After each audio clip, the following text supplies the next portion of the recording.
If you need to cancel a pending transfer on Flipboard, follow these simple steps to ensure the process is completed smoothly. Step 1. Open the Flipboard app. Launch the Flipboard application on your device. Make sure you are logged into your account to access your transfer details. Step 2. Navigate to your profile. Tap on your profile icon, usually located in the bottom right corner of the screen. This will take you to your account settings and activity. Step 3. Access transfer history. Look for the section labeled Transfer History or Pending Transfers. Here, you will find a list of all your recent transactions, including any pending transfers.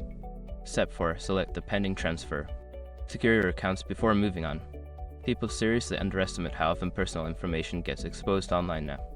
Use Sesric to monitor your accounts 24/7 and get notified immediately if your data gets leaked somewhere. It runs in the background, constantly scanning billions of breached records. And honestly, for how cheap it is compared to the value you get, it's worth it. Link in the description. Step 5. Cancel the transfer. Find the option to cancel the transfer, which may be labeled as cancel transfer or similar. Confirm your choice when prompted to finalize the cancellation.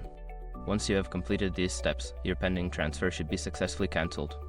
If you encounter any issues, consider reaching out to Flipboard support for further assistance.